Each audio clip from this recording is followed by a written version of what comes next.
বাংলাদেশকে একটি আঞ্চলিক এভিয়েশন হাবে পরিণত করতে চায় সরকার।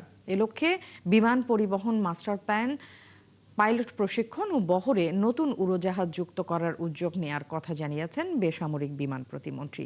আর প্রধানমন্ত্রীর পররাষ্ট্র উপদেষ্টা হুমায়ুন কবির আশ্বাস দিয়েছেন বেসরকারি বিমান খাতের বিকাশে সরকারের নীতিগত সহায়তার।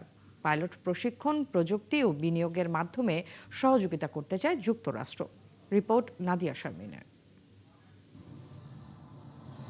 বহরে বোয়িং উড়োজাহাজ যুক্ত করা নিয়ে রাজধানীর বনানীর একটি হোটেলে এই অনুষ্ঠানের আয়োজন করে ইউএস বাংলা এয়ারলাইন্স। এতে অংশ নিয়ে ঢাকায় নিযুক্ত মার্কিন রাষ্ট্রদূত বলেন, পাইলট প্রশিক্ষণ, প্রযুক্তি ও বিনিয়োগের মাধ্যমে এদেশের বিমান খাতের উন্নয়নে দীর্ঘমেয়াদী অংশীদার হতে চায় যুক্তরাষ্ট্র।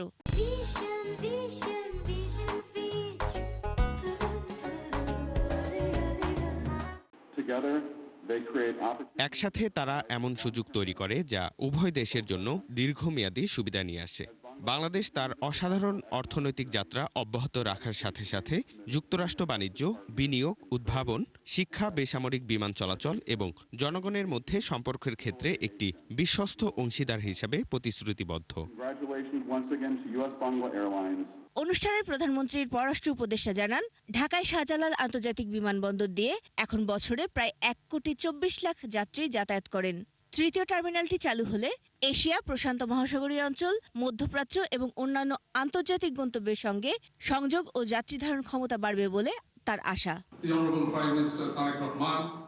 মাননীয় প্রধানমন্ত্রী তারেক রহমানের নেতৃত্বে সরকার বেসরকারি ব্যবসায়, যার মধ্যে বিমান খাত অন্তর্ভুক্ত, সহায়তা করতে এবং বাংলাদেশের অর্থনৈতিক নীতিকে বেসরকারি খাত চালিত করতে চায়, যাতে এটি আমাদের জনগণের কর্মসংস্থানের চাহিদা পূরণ করতে পারে। সেই সাথে বাংলাদেশকে একটি শীর্ষস্থানীয় বিমান পরিবহন কেন্দ্রে পরিণত করার সরকারের লক্ষ্য বাস্তবায়িত হয়। বেসামরিক বিমান পরিবহন ও পর্যটন প্রতিমন্ত্রী বলেন, শাহজালাল বিমানবন্দরে তৃতীয় টার্মিনাল চালু হলে বছরে প্রায় 2,40,00,000 যাত্রী সেবা দেওয়ার সক্ষমতা তৈরি হবে।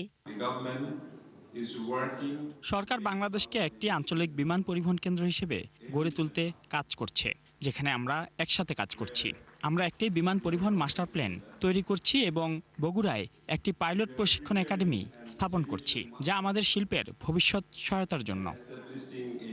ইউএস বাংলা এয়ারলাইন্স কর্তৃপক্ষ জানায়, তাদের বহরে নতুন 21টি বোয়িং উড়োজাহাজ যুক্ত করার পরিকল্পনা রয়েছে।